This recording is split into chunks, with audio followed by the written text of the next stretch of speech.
Veramente bello. Io ogni volta che vedo questo filmato, che ormai è un filmato che è datato il fermo a Pechino, di cui poi l'esperienza di Londra ha ancora di più amplificato, immagino che molti di voi avranno visto le gesta dei nostri atleti, dei nostri, dico nostri, cioè non nostri solo dell'ambito del Comitato Italiano Paralimpico che rappresento, ma veramente quanto hanno dimostrato che ci hanno fatto vedere di tutto tranne quella che è la disabilità, cioè hanno fatto veramente come dire, un elogio a quella che è l'abilità della persona. Ed è proprio da questo percorso che soprattutto oggi che ci sono tanti ragazzi mi piaceva sottolineare proprio questo aspetto qua, perché sapete la risorsa più importante non dobbiamo mai andarla a cercare negli altri, nel sapere se mamma o papà chissà che cosa ci deve dare il nostro compagno, la nostra maestra, pian piano che saliamo ma la vera risorsa ce l'abbiamo dentro di noi. Sapete, anch'io sono, voi immagino che chiaramente siete un po' qui della zona, no, anch'io sono qui della vostra zona, io sono nato a Villanova Franca, un paesino che sta qua vicino, in una piccola collina, e mai avrei pensato, nascendo a Villanova Franca, di fare tutto il percorso che ho fatto. Cioè, anzi, la disabilità allora era vissuta come un qualcosa, come se fosse quasi la disgrazia, non so di che cosa, fosse caduta dentro una famiglia.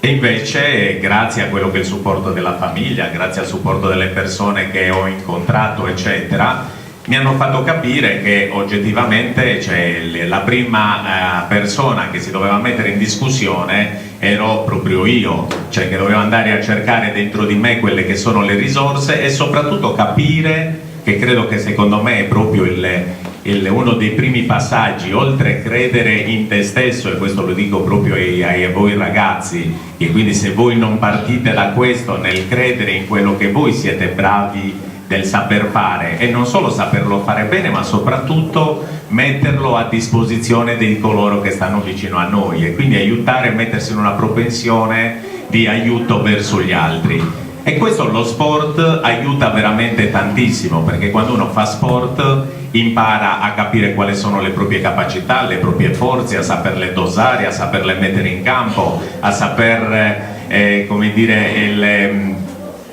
a saper rispettare quelle che sono le regole. Diventa veramente una vera e propria scuola di vita, e vedere la difficoltà dalla quale siamo partiti, dove quando io ero bambino nell'istituto in cui sono stato educato, ad esempio, le carrozzine erano bandite, che era una cosa quasi inconcepibile, pensare che noi avevamo delle grosse difficoltà motorie, pensare che in un istituto non esistevano le carrozzine, quindi ti mettevano in tutti i modi a poter camminare quasi come se fosse una sorta di robot che in qualche modo doveva trovare i propri equilibri, eccetera, perché stare su una carrozzina diventava veramente quasi una vergogna nei confronti, una propria, quasi un'incapacità di realizzarsi nell'ambito della propria vita quotidiana. Bene, pian piano che si è andata avanti invece si è capito di quanto l'ausilio è importante per la persona, ma in tutti i termini, cioè perché poi se noi non avessimo avuto gli ausili dei libri mai saremmo state delle persone che potevamo avere una cultura di un certo tipo e quant'altro. Quindi tutto ciò va in qualche modo rimodellato su tutte quelle che sono le necessità del percorso di crescita della persona. Quindi camminando in questo modo, pian piano, tassello per tassello, si sono creati tutti quei presupposti per capire che oggettivamente, come dice il filmato, nulla è impossibile, perché tutto ciò è possibile se noi lo vogliamo, se noi siamo capaci di metterci in discussione verso quello che abbiamo di fronte. Quindi la nostra realizzazione dipende soprattutto da questo, e quindi vedere che pian piano è tutto il percorso che si è fatto, che paradossalmente ha invertito quella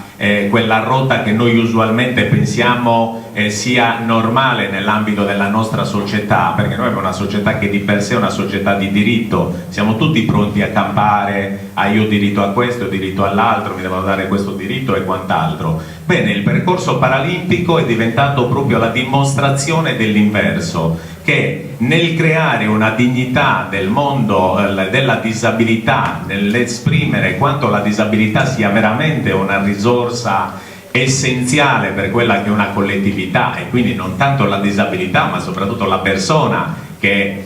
è in primo luogo in una condizione di disabilità, che al di là di tutto, di quella che è la propria condizione, è una risorsa essenziale, è stata capace di crearsi prima una propria dignità e contemporaneamente creare quel percorso inverso di integrazione con il mondo olimpico, dove noi oggi stiamo arrivando in un percorso di tanti anni veramente a trovare una casa unica per lo sport per tutti, che quindi si arriverà, spero a breve, alla costituzione del Comitato Olimpico Paralimpico Nazionale Italiano, che quindi comporta la casa dello sport per tutti, ed è quello che noi dobbiamo cercare di fare nella nostra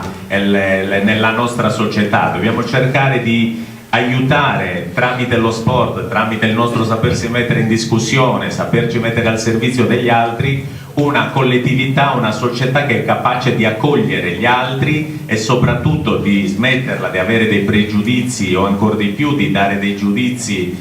con dei pregiudizi e mettendo ciascuno in condizioni di poter esprimere quel potenziale che ciascuno di voi ha, perché ricordatevi ragazzi, quello che voi potete dare, che ciascuno di voi lo può dare, nessuno al mondo potrà darlo, solo voi, e quindi se voi non siete in grado di poter esprimere questo, il mondo sarà orfano di quella che è una grande risorsa che voi avete. Questa deve essere una convinzione di base che vi deve aiutare davvero nel vostro cammino di crescita, perché se noi siamo capaci di fare questo, davvero allora sarà una società che farà piacere viverla, cioè faremo, come dire, a gara ad essere solidali l'uno con l'altro, ad aiutarci a godere di quello che è il bello che noi sappiamo fare e saper anche, come dire, soffrire nei momenti difficili, ma in maniera come dire, solidale e collettiva, che ci permette di poter sgravare quel peso della difficoltà che viviamo nel momento. Però veramente io voglio chiudere veramente con questo pensiero, cioè nulla è veramente impossibile nella vita se noi lo vogliamo dentro di noi, quindi ricordiamoci che la rivoluzione per una vita, per una collettività che sia veramente solidale e civile non parte mai da quello che sta al di fuori di noi, ma parte soprattutto da quello che noi abbiamo dentro, e la rivoluzione deve partire dal nostro cuore. Grazie per